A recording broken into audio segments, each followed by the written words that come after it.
Тоглоомчин хүү дахин өөр ертөнцид хуучин ой санамжтайгаа төртөл маш ядуу айлд зүдрүү амьдрал угтаж гин. Шинэ ээж аав нь үнэхэрийн халамжтай нэг нэгнээ бодсон мундаг хүмүүс боловч ийм хүнд хэцүү цаг агаарт уранхаа овцтойгоо ходоодоо л дөнгөж тайвшруулах хэмжээний хоол олддог байв. Аав нь бүр найзуудтайгаа дийлдэхий аргагүй том мангасуудыг дүнгэн данган нэг юм агнасаар өдөр хоногийг азаарл амьд өнгөрөөдөг байв. Тэгтэл аав нь нэг өдөр хүнд гэмтэл авч ажил хийх боломжгүй болов. Манай хүн энд ингээд гэр бүлэрээ өлбөрч өгөхийг зөвшөөрсөнгүй. Хариуцлага ухаарч тансаг амар тайван амьдралтай болж гэр бүлээ баярлуулахын тулд бүхнээ зориулах болно.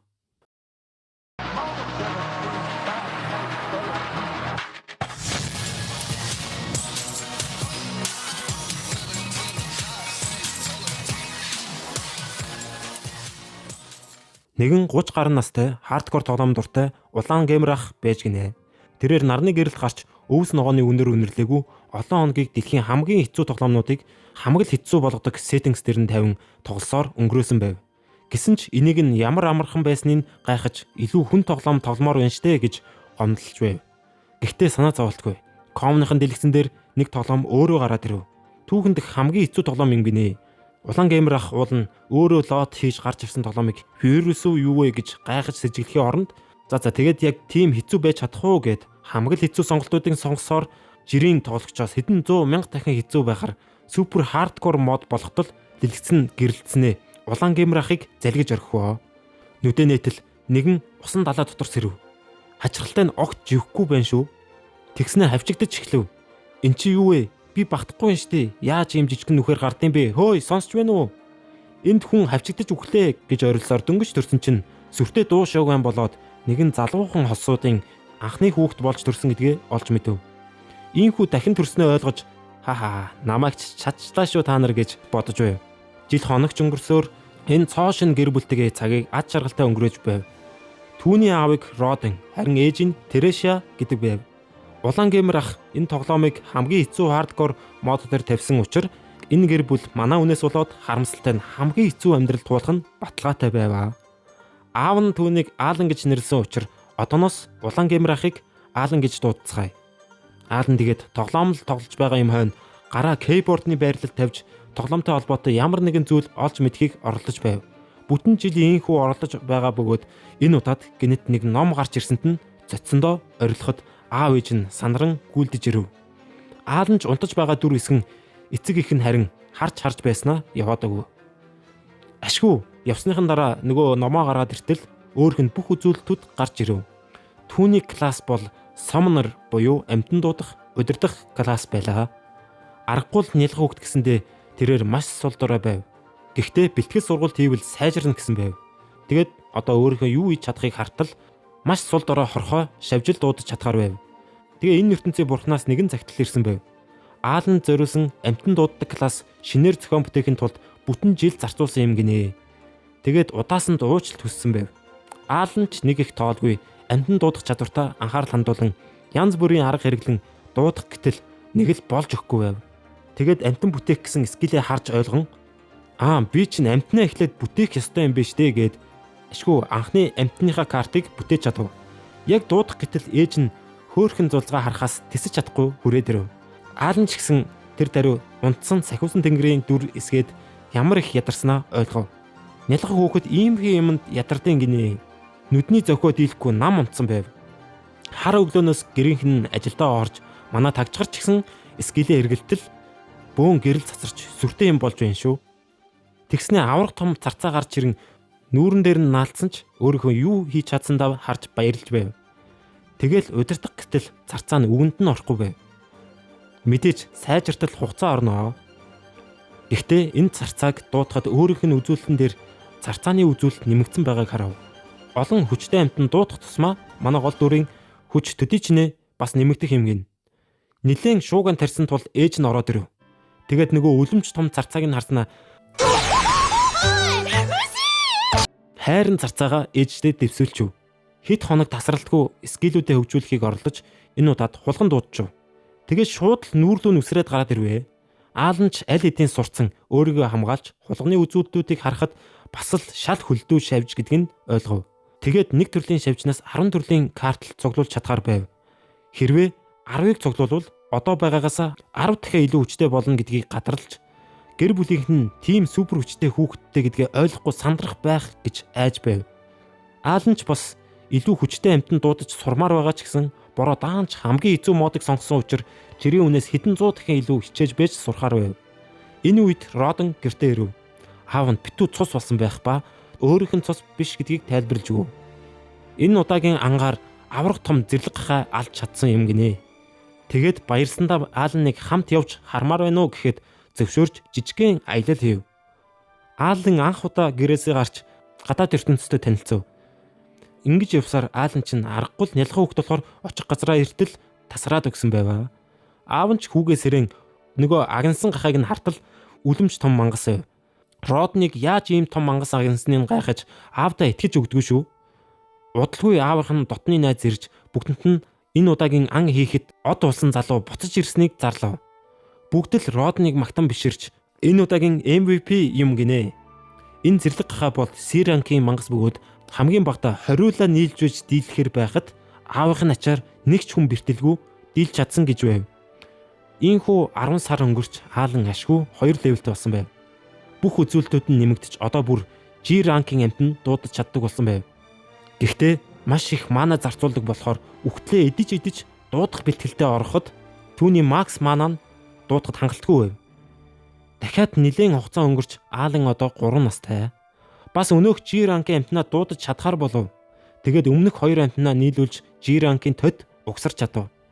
Түүнийг Чапе гэж нэрлэн хүний хоолойг яг дуурайж чаддгийг нь олж мэдэв. Тэгээд нийлүүлж угсарсан 2 амтнаа ч гэсэн дуудаж энэ мэлхийг бай болгох чадвартай гэж байв. Ийм сүртэй гэрэл цацруулан үсрэн дэгдэж анхаарал сарниулдаг юм гинэ. Харин энэ сохор нөмөн нь болохоор маш хурдан нүх ухаж чаддаг байв. Энэ нь өрх цанг тавихад маш их хэрэгтэй гэж байна шүү. Тэгээд тулдаж чадхаар хүчтэй болохын тулд илүү хүчтэй амтанд дуудах хэрэгтэй гэдгийг ойлгож байв. Тэгтэл нөгөө аавынх нь найзынх нь охин ирж сэлмээр байлдаж тоглохыг хүсв. Бүгд л хөөхнийг гайхаж жоохон хүүхдүүдийг болгоомжтой тоглоорой гэв. Даан ч энэ охин жирийн охин биш ээ. Манай хүн бүх хүчээрээ дайрсан ч өөдөөс нь азрах шиг хариу дарилтууд өгч бороог амь тэмцүүлэн үхэн хатан л байлдаж байв. Энэ охины Крена гэдэг бөгөөд түүнийг яагаад ийм супер хүчтэй байгаа нь дэлхийн 7 гайхамшигын нэг болоод байв. Хүүхэд нь энэ дэлхийн 2 дугаар танд амьд үлдэж чадсан мэт том ажлын ард гарахад аав ээж нь Кренаг миний охин маргааш ч гэсэн ирж Аалантай хамт тоглоорой гэд өхөрдсөөр байв. Эн чинь хүүхдийн тоглоом биш штэ. Яаж манай хүн азар амьд үлдсэнийг ээж аав нь ойлгохгүй байв. Залуу осууд маань ч гэсэн бас зүгээр суугаагүй бөгөөд тэрээш аль хэдийн дахиад зэрэмшилсэн байв. Тэгэд ээжийнхээ оронд бүх ажлыг хий гэхэд ээж аав нь зөвшөөрсөнгүй. Нөгөө баахан скил болон буфуута хэрэглэн аль хэдийн насанд хүрсэн хүнтэй дүүцэхэд хүчтэй болсон ч гэсэн аав ээж нь түүнийг хүүхэд гэд тоохгүй байв. Аргагүй штэ 3 настай тагжгаар юм чинь. Гэхдээ ээж нь түүнийг ямар их бэлтгэл хийж байшингийн ард чулуу шидэж байгааг харсан байв. Аалан ч гэсэн би гэр бүлээ хамгаалаар байна гэж жоохон хүүхэд шиг хариулав. Яг үнэндээ нэг тийм алсын зайн цоо шин скил сурч болох нь уу гэд туршиж байгаа юм гинэ. Аав нь харин хүүгээ ямар хичээж байгааг сонсон класс тодорхойлох шалгалт өгөхөөс тэсгүй байгаагаа зарлав. Бүх хүүхдүүд 5 нас хүрэхэд түүнийг ямар класстай, ямар хүч авьяастай гэдгийг сүмд очиж тодорхойлдог гэдгийг олж мэдэв. Аз таарч хүчтэй класс сонгуул мангар баяжиж тансаг амьдэрдэг. Ингээд нэг л мэдхэд өвөл болж хөлдөж хөх гэж байсан ч Аалан бэлтгэлээ хийсээр түүний царцаа ийм хүүтэнд бүтэн өдөржингөө дэвхцэж чаддаг болохыг дуршиж үзэн өөр олон чадруудаа туршин өөрийн хэр хүчтэй болсныг мэдмээр байвч нөгөө айхтар зүрхэнд ормоор хүчтэй ягаан үстчин ирээд бороогийн хамаг итгэл найдварыг нурааж өгөв. Крена өмнөхөөсөө илүү хүчтэй болсон байв. Энэ хадгуус яаж ийм хурдан ахиж байгааг нь ерөөсө бодоод ойлгодгүй. Тэгээ шал харчин очиход нөгөө царцаагаа нууха марцсан байж тааран өнөөх нь ээжийнх нь хөл рүү авирч гин. Ээж нь бүдэрч очихдоо доторх супер хүнийг гэмтээчв. Тэгээ юугүй ус гарч эхлэхэд Роден ягаан үстийг явж ээжигээ дуудаа гэд тэдний гэр бүлийнхэн ирэхэд Ааланыг дүүг төрүүлэхээр болж ягаан үстийн ээж Трэшаг төрүүлэхэд туслав. Ингээд шинэ хүнээ ухтаж бүгд л бөөн баяр хөөр болоход манай хүн нэг л ойлгож өгөхгүй байв. Энэ ертөнцид албаар дуудагдж ирсэн түүний хувьд энэ бүхэн зүгээр л тоглоом төдий байсан ч чадхаараа шинэ гэр бүлээ хамгаалахаар өөртөө амлав. Ингээд хавар болж нөгөө класс дотоох шалгалт болох гэж байгаа болохоор энэ тухай ааваас асуув. Түүнд аз тааруул өөрийнхөө ирээдүйг тодорхойлох чухал мөч юм гинэ. Гэхдээ энэ жил олон хүүхэд оролцож байгаа болохоор өрсөлдөөн бол нужиггүй гэв. Киренач гэсэн 5 нас хүрж байгаа болохоор бөөнөрөө хамт оролцохоор явцгаав. Ингээд нөгөө газартаа ирэхэд дундаж зинданыхантай таарав. Тэд нар нь харах царайны цэвэрхэн хувцастай харахад л атаархмаар цэмцгэр хүмүүс байв. Манай хэд бол тэгэл урдаж соорсон хуучин хувцас дандаа өмсдөг болохоор тэдэнтэй харьцангуй шал ондоо харагдаж байлаа. Хүмүүс ч ядуучуудыг харж ялгарлаж байхад сүмийн хүмүүс гарч ирэн ийм ариун газарт бүгд ялгаагүй тэгш эрэхтэй хэний хүүхэд вэ хамаагүй хэн ч авьяас бэлэгтэй байж болно гэд шууга нэг зогсов. Тэгэд бүгд явж орцгоон сүм дотор байрлах авраг том хөшөөнүүдийг харан тэднийг энэ ертөнцийн бурхтууд гэдгийг ойлгов. Энэ Элима гэдэг бурхан нь бүтээгч бурхан бөгөөд манай хүнд өмнө нь хүлчил утсан захиа явуулж байсныг танив. Ингээд шалгалт эхэлж эхний хүүхэд бол хотын захирагчийн хүүхэд байв. Бөмбөрцгөнд хүрэхэд түүнийг худалдаачны класстай гэдгийг олж мэдэн аав нь бөөн баяр болов. Зарим хүүхэд хүчтэй класстай байхад зарим нь ямар ч классгүй байв. Ингээд хамгийн сүүлд манай хоёр үлдэж Кирена ураг шалхаж өөрийгөө шалган бөмбөрцгөнд хүрэхэд гэрэл цацран сүртэй юм болж аав нь охинд нь ямар нэг юм муу юм болох нь гэд айж байв. Гэхдээ яг үнэндээ ягаан үст маш их авьяастай байсан ба сүмийнхэн итгэж чадахгүй түүнийг сэлэмний лорд гэдгийг зарлаж хамгийн хүчрхэг классуудын нэг домогт сэлэмний тулаанд төрлөө гэв. Аалан ч огт гайхалгүй нөгөө азрах шиг их хүчнийх нь учрыг одоо л нэг ойлгов. Ингээд аалны ээлж болон бөмбөрцгөнд хүрэхэд юу ч болсонгүй. Тэгснэ гинт асар их гэрэл цацарч аалан газар шидэгдвэ. Родон ч хүүдэрээ нэн дээр очиход аалан гэмтээгүй байв. Тэгээд сүмийн хүнээс манай хүн ямар нэгэн авьяас бэлэгтэй байна уу гэд тэс чадахгүй тэгж их гэрэл цацарсан гэхээр манай хүн авьяастай эсвэл амар хүчтэй байж таараа гэд асуухад түүнийг ямар ч авьяасгүй бүр классчгүй гэдгийг харамсалтай мэдээд дуулгав. Аалан харин өөрийгөө амтан дууддаг класстай гэдгийг мэддэж байсан болохоор энэ бурхан дахиад л ажиллаа хийж чадлагүй өөрийнх нь классыг оруулсангүй гэд уурлахад бүр өөрийнх нь бүх үзүүлэлтүүд нь хүртэл ий зэрэглэлтэй байгааг харан гайхаж байхад аав нь мөрөн дээр нь гараа тавьж хүүгээ тайтгаруулв. Тэгээд классгүй байлаа гэд чи юу ч чадахгүй гэсэн үг биш ээ миний хүү гэд гэрлүүгөө явж гэрэх нь бүгд түүнтэй юу ч болоогүй юм шиг аз жаргалтай хэвээр хөгжилтөө өнгөрөөцгөө. Гэхдээ аалан өөрийгөө авьяастай гэдгээ мэдж байсан болохоор яг юу болоод байгааг гайхаж өөрийгөө хамгийн хардкор мод дээр тоглож байгаа болохоор миний үзүүлэлтүүд тэгж харагдаж байгаа бах. Босод хүүхдүүдийн үзүүлэлтүүд бол ирээдүйд яг ямар хүчтэй байх вэ? Тэдний хүрч болох дээд хүчийг харуулж байсан. Харин манай хүн босод хүмүүсээс хэдэн 100 дахин их хичээж байж ижилхэн хүчинд хүрэх тул бүх үзүүлэлтүүд нь ийм муу байх нь ойлгомжтой юм шиг санагдав. Яг үнэхээр тийм сүртэй асуудал биш ч гэсэн түүний үзүүлэлтэн дээр хамгийн доор нь алдаа заасан бичиг гарч байсан болохоор бурхан руу гомдол бичсэн захианууд илгээхээр болов. Маргааш нь Киренагийн гэр бүл дээр очихоор болж аав нь нэг л с жижигтэй айш гаргаж байв. Ингээд бүгд л Киренагийн ирээдүй ийм гэрэлтэй байгаад баярлцгааж байхад Родон сонио ажиллаад болохгүй Герта түүнийг зүгээр болохоос нааш баяраа тэмдэглэхгүй огтуд шиг сонирн болцгоо. Аалан аавыгаа Киренад атаархаж байгаа юм бах таа гэж бодож байсан ч түүнийг тийм жижигхэн хүн биш ээ. Өөр юмнаас болж л ингэ сонио ажиллаж байгаа ох гэж бодсон ч Герта Родны хэлж байсан нэг имийг дэлгэж манай хоёр гэр бүл харилцаагаа тасалсан дээрээ гэж Родон санал болгосныг хэлв. Родон харин танаа охин чинь энэ ядуу амьдралаасаа суг гарч дээд зиндаанд очих нь нэгэнд гарцаагүй болсон. Тэгтэл чи над шиг ийм ядуучуудтай ойр дотн байж яах юм бэ? Та нарт гай болохын л нэмэр шүү дээ дурак минь гэд ууралж гарав. Герта харин тийм хий юмнаас болж юу гэж харилцаагаа тасалдсан бэ тэнэгэ гэхэд Родон би та нарыг л бодсондоо хэлж байна. Хоёр гар асаад бүр яг алдцахын даван дээр их нэрүүдтэй задуулан нохон болцгоо. Ийм амархан эвлэрсэнд нь гайхсан аалан манай хоёрыг угаасаа ингэж муудалцдаг байсан уу гэж асуухад манай дөрөв яг үнэндээ багын найзууд байсан бөгөөд багасаа л энэ хоёр ингэж задалтаад эвлэрдэг байсан болохоор санаа зовлтгүй. Бид нар харагдаж байгаас илүү дотн хүмүүс шүү гэж тайлбарлав. Өнгөрснөө дурсан манай хоёр аав ямар тэнэг юмнаас болж уурландаа гэмшиж эхлэв. Тэгээд удалгүй тэдэн дээр нэгэн гинти мэдээ дуулгасан нь Киренатай уулзахаар хуйх цэргүүд ирж байгаа гэв. Ягаан үстэг домог тулаанчны класстай гэдгийг хот даяараа цуураацсан боллоо. Мэдээж энэ нь маш том аз давшаан бөгөөд аав Гердан харин эсэргээр айж байв. Хотын хамгийн эрх мэдэлтэй хүмүүс охиндоо нь уулзахаар ирнэ гэхээр аргагүй үзээ. Гэхдээ сүмийн ёслоор хүчрэг класстай болсон нэг хүүхэд аалныг харснаар гадуурхаж эхлэв. Аалныг ямар ч авьяасгүйгээд дээрлэхэж болох юм гинэ. Аалан ч өөрийгөө авьяастай гэдгийг мэдэж байсан болохоор огт тоосонгүй. Гэтэл Кирена харин зүгээр өнгөрөөсөнгүй. Уурлаад бүр хурууг нь хазах шахахад Герда түүнийг зогсов. Ингээд захирагч хуйх цэргүүдийг ярьж байгааг зарлан тэднийг угтаж авав. Тэгээд манай эдийг дуудаж өөрсдөө танилцуулахыг хүсв. Кирена байдгаар л догтлон хуйхт баатруудын ахмадтай уулзахаар гүн очиход сандарсан Гердач гэсэн араас нь очиж бүгд л өөрсдөө танилцуулв. Аалан харин ингээд л ягаан үст ордонд очиж амьдрах юм байх та гэж бодоход Герда харин ийм амархан охиноо өгч чадахгүй.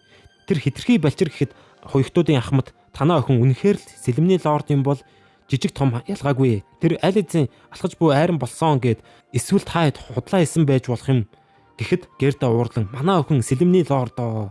Сүмийнхэн тэгж тодорхойлсон. Бид нар худлаа яриаггүй гэж тайлбарлах гэтэл хуйх цэргүүд аль хэдийн Киренагийн хүчийг сорхоор болон дэд ахлахта Киренатай тулалдахыг тушаав. Герда харин юу байж л да хүмүүсээ хэдүүлээ хил амаараа тохиролцож болно сте гэхэд ахмад хэрвээ та нар охиноо сориулахгүй бол та нарыг хуйхт баатруудад худал мэдээ өгсөн гэд цаазаар хаас өөр сонголтгүй болно шүү гэд Киренаг Лонгсворд буюу өндөр зэрэглэлийн урт сэлэм өгөхөд Кирена энэ сэлмийг харснаа тэсхий аргагүй тогтолж улангассан мангас шиг болон аавынхаа айцыг хуг дарав. Ингээд дүүл хэлэхэд нөгөө томцсон сэлмээ барьсан Кирена илгийн юм харагдаж байв. Кирена ихтэл догтлсондоо ахлаглуу дайрч нөгөө аврах том сэлмий чинь юу ч болоогүй юм шиг асар их хүчээр савж байна шүү. Хуйхтуудын ахлагч гисэн дайралтууд нь мэрэгжлийн хааж байв. Нөгөө ахмадчин харин Киренагийн энэ азрах шиг их хүчнээс ерөөсө гайхширсангүй. Кирена түүний дайралтуудыг хамгаалж чадчихсан болохоор даварсандаа улам ойртох гэтэл түүнд ишгэлүүлээд мангар хүчтэй хан саваад ойчхон тэрэ. Охиноо ингэж хүчтэй шидэгдэхийг харсан Герда ухаан санаагаа алдав. Аргагүй штт ямар ч хүчтэй хүн байсан хан цөмөртөл ингэж цохиулаад амьд үлдэх аргагүй. Манай хэд бүгд Киренаг өгчлээ гэж бодон шуугаан тарихад хуйх цэргүүд тэднийг газар сөхрүүлэн авав. Кирена дөнгөж 5 настай гэдгийг мартаагүй үсттэй. Дайн тулаан татуудсан цэргийг яагаад ч дийлэхгүй шүү дээ. Гэхдээ Кирена босоод ирв. Түүнээс нэгэн гэрэл цацарч байв.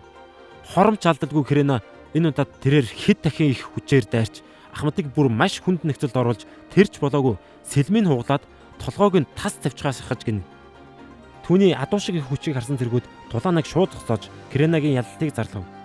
Герда бүр итгэж чадахгүй Киренагийн ийм жижигэн биенээс яаж тэгж их хүч гарсанд баярлаад багтахгүй байв. Сэлмний ахмад хурж ирэхэд Герда урдаг нохоо шиг болон охинлуугаа ойртуулахыг хүсэхгүй байв. Ахмад Киренаг жинхэнэ гэдгийг баталж болж өгвөл тэдэнтэй өөр газар уулзцаая гэхэд Герда мэдээж зөвшөөрсөнгүй. Ахмад хэрвээ хүсвэл бүх найз нөхдөд дагуулад ирж болно. Та нарт тэрэн дээр санагдвал гэхэд манай Fortress танилыг дэмждэг Discord болон Minecraft серверээр зочлоод үзээрэй. Өөрсдөө хүссэн аниме дүрээ авч тэр дүрээр бусад тоглогчтой харилцаж болдог. Янз бүрийн ивентэд оролцож хөгжилтэй дурсамж бүтээж болохоор ийм аниме болон тоглоомчдын групп байна. Энд зөвхөн Minecraft биш, email болон өөр олон төрлийн тоглоом хамт тоглож болдог. Тэгээ шинэ хүмүүстэй танилцаж, найз нөхөдтэй болох боломжтой ийм хөөрхөн community байна. Зарим зүйл нь надад одоо ч гэсэн ойлгомжгүй байна. Энэ Minecraft сервер нь хязгааргүй сэпүүтэй гэж сонссон. Тэгэхээр гацалт бахтай гэсэн үг.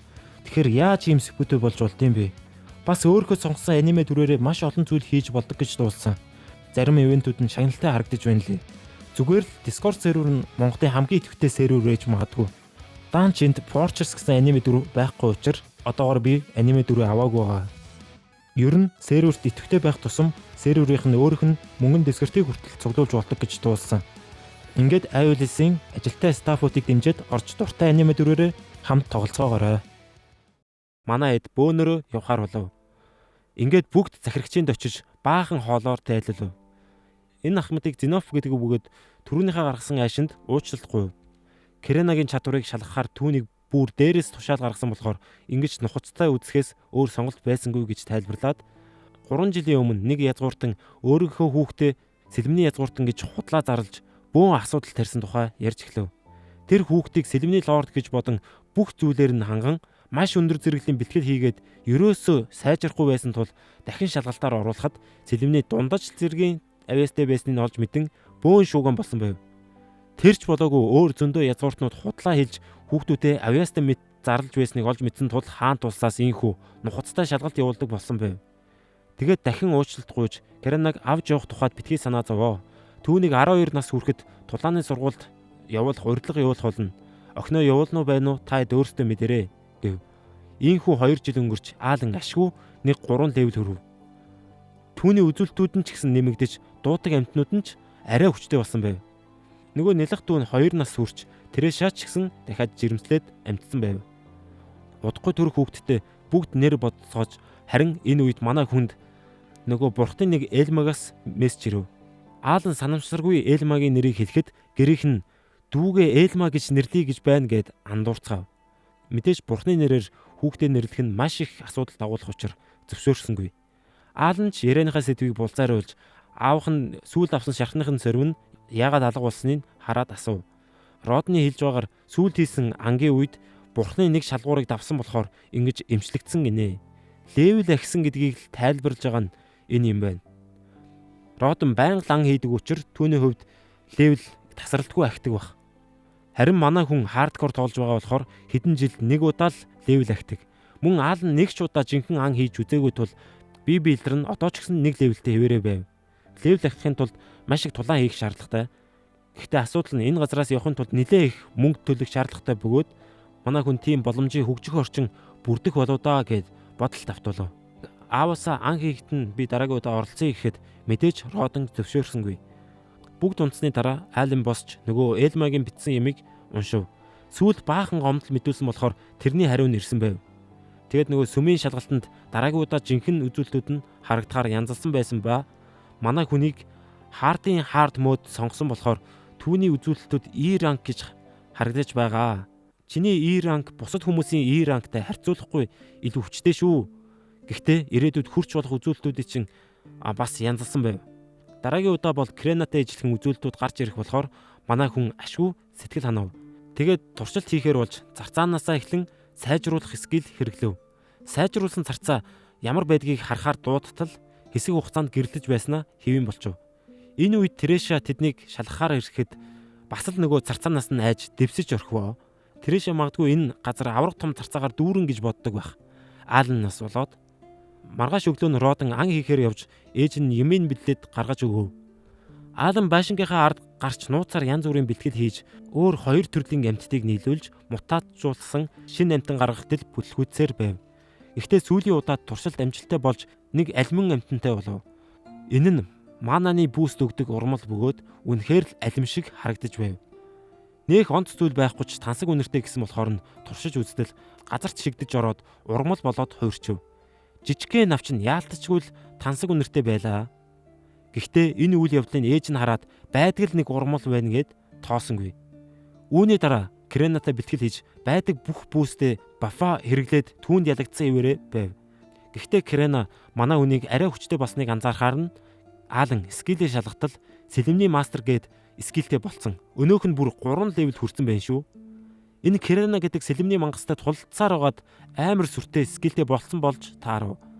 Бас манай хүн нохооны скилтэй болоод удаагүй бөгөөд Крена дээр туршвал арай шудраг биш байх гэж бодов. Нохоо бол угаасаа маш том давуу тал л та. Үүний дараа нөгөө модлууга чулууч идэж эхлэв. Ийм бэлтгэл хийгээд нэлээд удсан ч гэсэн ямар нэгэн скил олж аваагүй тул шал дэмий бэлтгэл хийж байгаа юм шиг санагдав. Мөн дүүгээ бас харах ажилтай болсон болохоор түүнд амтан дууддаг чадвараа мэдэгдэлгүйгээр өөр яаж бэлтгэл хийхээ ойлгохгүй байлаа. Ингээд сүүлийн хідэн шидэлтэй хийх гэхэд дүүн байшингаа хажууд ургасан баахан ургамлыг анзаарав. Энэ ургасан ургамал нь аль нэг манагаа нөхөд нь бүүст өгч 6 цаг бүх манагаа нөхдөг байсан бол одоо 5 цаг хэрэглэсэн манагаа нөхөж чаддаг болжээ. Энэ ургамал нь ургаад л байвал манай хүн мана нөхөх тухай дахиж санаа зовхооргүй байв. Орой болоход аав нь эргэж ирсэнгүй. Анх удаага ингэж удаж байгаа бөгөөд ойн гүнлөө орох төлөвлөгөөгүй байсан болохоор ингэж удах ямар шалтгаан байхгүй байв. Тереша хүүхдүүдэд айлахгүй тулд чатгаараа өөдрөг байх гэж хичээж байтал баахан хүмүүс ирж байгаа харагдан Родныг хүнд гэмтэл авсныг олж мэдэв. Түүнийг харахад л дүнгэн нангаа амьд үлдсэн мэдэгдэж байв. Нэг зэрлэг гахааны соёо түүнийг нэвт сүлбжээ. Манай хэд чатгаараа л түүнийг эмчилж шарахын тогтоосон байв. Яаж амьд үлдсэнийг ярил эмчилгээний урмад хэрэгсэн гэв. Тереша харин тийм үнтэй имийг яаж олсныг гайхаж эхлэхэд Герта тайлбарлан анх нөгөө Ахмад Зенавтай уулзсны дараа уучлал хүсэж манай хэдэд жижигхэн мөнгөн шагнал өгсөн бөгөөд тэрүүгээр нь эмчилгээний ургамал авч Родон амьд үлдэж чаджээ. Гэхдээ ганц эмчилгээний ургамал түүнийг бүрэн эмчилж хүрсэнгүй. Бусад анчид ч гэсэн энэ бүхэн тэр дундад зандааны хүмүүсээс болсон гэд уралцгааж эхлэв. Айсан маш гэд дүүн уйлж эхлэхэд Аалан түүнийг унтуулж анчид ч гэсэн тэдний гэр бүлтэй нь үлдээсэн дээргээд яваад өгцгөө. Ингээд ашгүй нэг нам жим болоход Аалан Гердагаас юу болсон тухай асуув. Хэд хоногийн өмнө захирагч тэднийг өрөөндөө дуудан дараагийн удаа ан хийхдээ дундад зиндаанаас хүн оролцуулахыг тэдэнд зөвлөн. Родныг маш алдартай анчин болсон болохоор нь тэдэнтэй хамт байвал асуудалгүй гэж ятхан албадангаар хүн нэмж илүү их олж олохыг оролджээ. Иймэрхүү ядуучууд ер нь ан хийх нь маш ховор бөгөөд бүр зэрлэг гахаа алах нь байж боломгүй хэцүү. Бас энэ хотод маш их махны дутагдал байдаг ба тэрийгэ манай хідэр нөхүүлэх санаатай байв. Мөн тэр махныхын 60-80% нь татварт явдаг учраас манай хэд тэгж их зэрлэг гахаа алчаад тэрнийхээ маш зоохон хэсэг нь хүнсэндээ эргэлж чаддаг байв. Тэгээд яг ан хийх гэхэд дундад зиндаанаас ирсэн хүмүүс гараа хумхигдсан ажлаас зайлс хийж байсан бөгөөд яг тулдаж эхлэхэд зэвсгээ хаян зугтацгааж бүх төлөвлөгөө тулааны байрлалыг нурааж нөгөө зэрлэг гахаагаа бүр дотоох боломжгүй болж нэг бүдэрч ойдсон дундад зиндааны хүн алуулах гэхэд Родон урдуур нь орж хамгаалan өөрөө ингэж амьд тасрах шахжээ. Бусад анчид Родныг эмчлэхийн тулд хичээцгээж зэрлэг гахааг маш хурдан агнж бүгд л түүнийг амьд үлдээхийн тулд чадхаа хийцэн байв. Гисэн идэж Гердагийн хийж чадах юм өөр байхгүй учраас ядаж энэ удаагийн ангаас гарсан түүний авах махыг яаралтай авчирж өгөхөө хэлв. Аалан ч өөрийгөө үзэн ядаж эхлэн энэ гэр бүлийнхэн төлөө ямар нэгэн зүйл хийхийн оронд зөвхөн өөрийнх нь тухай бодож өдөр бүр өөрөө хүчтэй болох тухай л хичээж байснаа ойлгон харамсаж байв.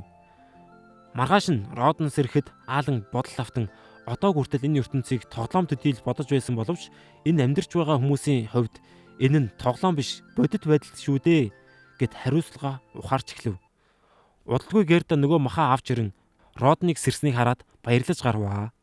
Гэхдээ одоо түүнийг өвлийн бэлтгэлээ базаах боломжгүй болсныг ойлгож түүнд өөрсдийнхөө махнаасаа хуваалцах тул аль болох сайн эдгээд аваа гэхэд Родон талархаж харин айлан шууд өөрийн бодлоо илчилж би одооноос ан хийхэд явах болно аавынхаа оронд гэхэд бүгд л түүнийг ямар нухацтай байгааг хараад няцааж чадсангүй.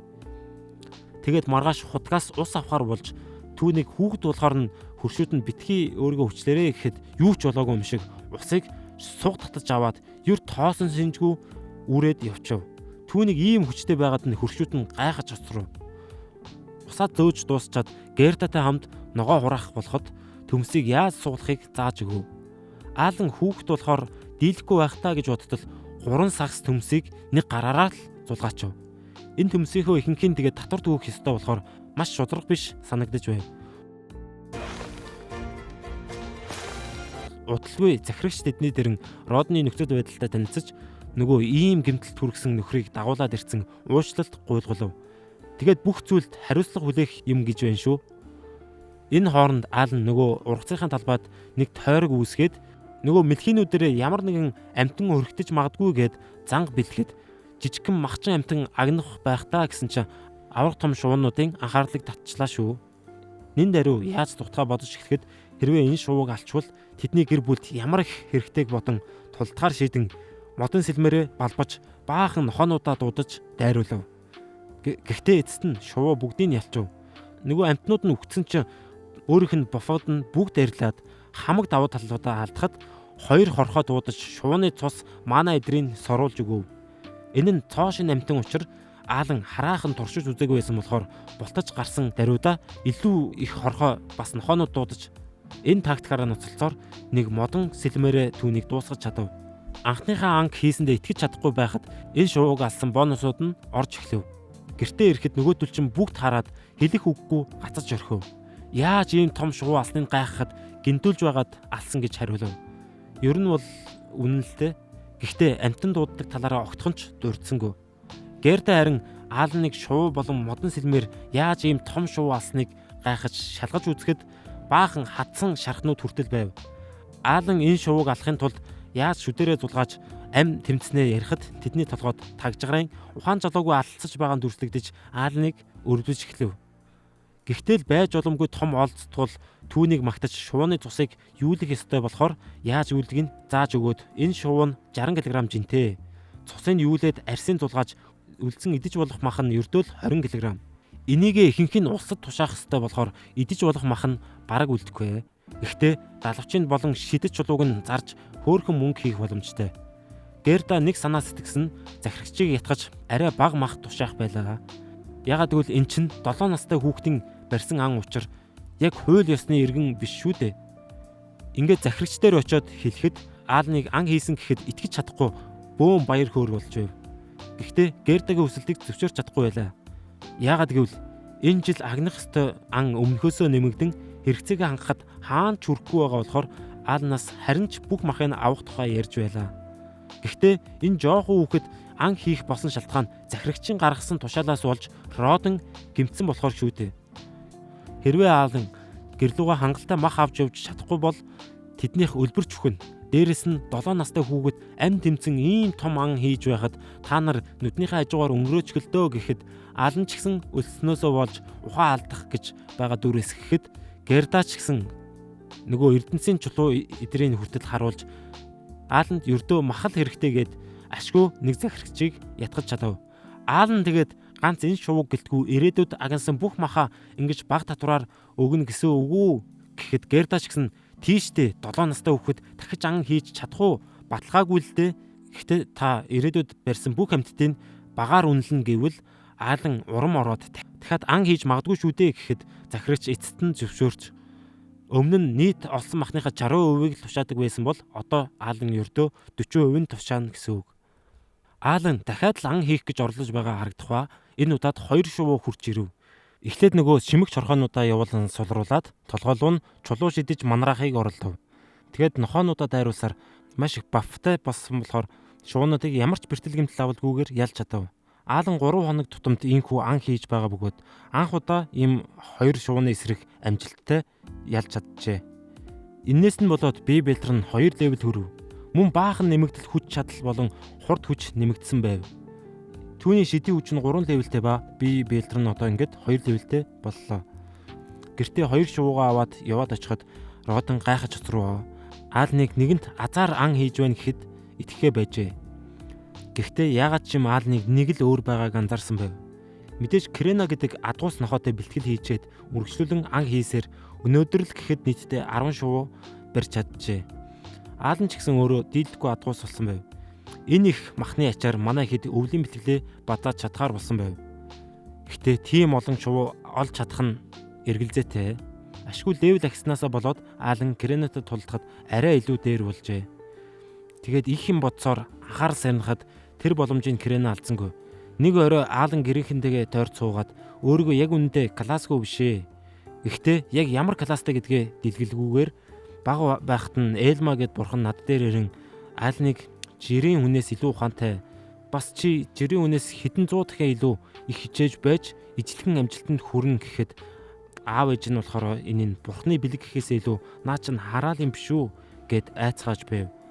Аалан тэгээд өөрийнхөө классын тухай хэлж энэ нь энэ ертөнцид өмнө огт байгаагүй цоошин класс учраас сүмийнхэн хүртэл харагдаагүй гэхэд хоёр гар маш их цочирдож Родон ч энэ тухайд хаамагласан байв.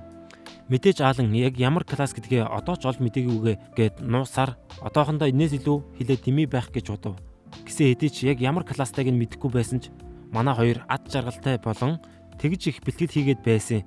Өөрийнхөө авьяасыг олж мэдэх гээд байсан юм байна штэ гэхэд хэрвээ ямар нэгэн тусламж гарвал аав нь хизээч туслахад бэлэн байгаа шүү. Чадахгүй юм байвал шууд асуугаарай. Гэхдээ класстай гэдгээ Гердагийн гэр бүлээс өөр хүнд хэлж болохгүй шүү. Ямар нэгэн асуудал дагуулах байх гэж айж байв. Бас мэдээж энэ шинэ олж мэдсэн мэдээлэлээ Гердад гайхуулахаас тэсэж чадахгүй байлаа. Ийхүү нэг л мэдхэд өвөл болж Аалны ачаар манай хоёр гэр бүл хангалттай махтай болсон тул илүү гарсан маха өндөр үнээр зарах санаатай хот руу яваад оров. Азар Родноос хойш ан хийхэд дахиж осол гараагүй болохоор баяртай байлаа. Гэтэ Аалан дундад зиндааныхнаас өөрийгөө яг ямар ялгаатай байгааг гайхаж байв. Герда харин тэднийг биднээс хамаагүй илүү дээд зиндааных бас бид нар шиг бүх ангийнхаа 60%-ийг татвар төлөх шаардлагагүй бөгөөд жилд ердөөл ганц алтан зоос тушаадаг гэдгийг хэлж өгөв. Аалан ядуучуудыг дундад зиндаанд очих боломжтой эсхийг асуухад хүний 10 алтан зоос тушаах ёстой. Мөн дундад зиндааных болохоор хотод амьдрах орон сууц айл гэрийн хэрэгцээний хэрэгслүүд гээд шаардлагатай мөнгөнд тэнгэр татахыг хэлэхэд Аалан одоо байгаа гэр бүл нь тавуулаа болсон болохоор бүр 50 ширхэг алтан зоос хэрэгтэйг нь ойлгов. Мэдээч Аалан хардкор мод тоглож байгаа болохоор иймэрхүү хүнд хэцүү юм байлгүй л яхав. Ингээд бүхэл бүтэн өдрийн турш Гердагаас яаж маха өндөр үнээр зарах тухай суралцаж 2 дахь өдөртөө явж байгаад тооцоо бодон нэг шуудад авсан 5 ширхэг жижиг мах болтгоо. Мөн тэр давсан 5 ширхэг мөнгөн зоосны үнэтэй тул нэг мөнгөн зоос, нэг жижиг мах. Тэгээд нэг алтан зоос нь 100 мөнгөн зоостой тэнцэнэ. Мөн гэр бүлээ дундад зиндаанд аваачихын тулд 50 алтан зоос хэрэгтэй. Нийтдээ хэрэглээгээ оруулаад 500 шувуу алах ёстой гэсэн тооцоо гаргасан ч Аалан энийг хэдэн жилийн дотор хийж чадна гэж бодов. Ингээд эмийн ургамлын дэлгүүр орж ямар нэгэн мана нөхдөг шидэт шингэн байгаа эсхийг асуухад тийм тансаг юм манад зардагвэ гэхэд Аалан нөгөө эмчилгээний ургамал байгаа эсхийг асуухад худалдагч ах ууралж эхлэв. Сүүлд нэг ядуусын ороллоос ирсэн Герда гэж залуу 3 алтан зоостой ирчээд 5 алтан зоосны үнэтэй эмчилгээний ургамал авах гээд гуйгаад байсан гинэ. Найз нь яг үхлийн ирмэг дээр байгаа гэд байхаар нь дараа үлдсэний нөхөр зээлээр өгсөн ч Герда удалгүй тэр үлдсэн 2 зоосыг төлсөн гэж байв. Гэхдээ тэр үед Герда нэлээд шууган тарьсан болохоор их ууралж байсан гэд маяглахад Аалан энэ ахын ачаар л манай аав амьд үлдсэнийг ойлгож маш их талархснаа илэрхийлээд шууны махнасаа талархал болгож өгөөд явв. Энэ үйл явдал нь Гердаг ямар мундаг ирэх хүн гэдгийг мөн батлан харуулж байв. Ингээд хотоор явж байгаад энд ямар сайн зэвсгүүд зардгийг мөн нэг төмөр сэлмэн 50 алтан зоосны үнэтэйг харж гайхав. Энэ үед Дагура гэдэг нөгөө сүмийн ёслоос хүчтэй класс авсан хүүхэд захирагчийн хүүхэдтэй гарч ирэн манай хүнийг дээрлэхэж эхлэн Аалныг классгүй болохоор нь өөрийнх нь туслах болгыг тушааж эхлэхэд манай хүн үүрж явсан юм буулгаж тавиад элмээ гаргаж ирэн халз тулдахыг хүсв. Албан ёсны халз тулаанд дуудаж Дагурагч гисэн өөрийн зэвсгээ бэлд гэхэд Дагура хүлэн зөвшөөрч яваад том цөхөр авч ирэн 2 гар тулдаж эхлэв. Аалан хамаагүй туршлагатай тулдаж түүнийг ядах юмгүй буулгаад авваа. Иннээс хойш Дагура өдөр бүр түүндээ бэлтгэл хийхээр ирдэг болж дүү мааш нь болохоор Кренатай хамт бэлтгэл хийж их юм өөрчлөгдөнд баяртай байв. Дагура энэ үед ар нураас нь дайрах гэтэл Аалан бултаж Дагура бүдэрч ойжохдоо хөлөөг интээжв. Энэ орой Герда Роден хоёр ирж дөнгөж сая захирагчийн хурлаар нэгэн муу мэдээ сонсноо хэлв. Манай энэ ядуучуудаас жилд 10 зэрлэг гахаа авдаг байсан бол бүр дээрээс энийг 15 зэрлэг гахаа болгох тушаал гаргаж мөн дундаж зиндаанхныг бас ан хийхэд туслуулахаар болсныг хэлэхэд дахиж хэн нэг нь энд тэндээс болж гэмтгээс айцгааж бүгд л гундааж эхлэхэд Аалан одооноос илүү их тэдний ажилд оролцохыг хүсэж нөгөө хуучин тоглоом тоглодог байсан Coordination ангийн байрлал гээд зохион байгуулалтуудаа ашиглавал тэр энэ дундад зиндаанхантай хамтарч ажиллахад эсрэгээр давуу тал болж болохыг ухаарч яг үнэндээ иймэрхүү зүйлийн тухай түүнд маш их туршлага байгааг санан дараагийн ан хийхэд хамт оролцохоор шийдэв. Ийхүү цоошин гараад байгаа Hell Mode гээд анимын 4-р ангийг ярьлаа. Сонирхолтой санагдвал лайк, subscribe дараарай. Мөн дуустал нь үзсэн үзэгчдэд байвал баярлаа Fortress гэж бичээрэй. Хэдэн хүн дуустал нь үздгийг хэдүүлээ харцгаая. Дараагийн бичлэг хүртэл дүр бай.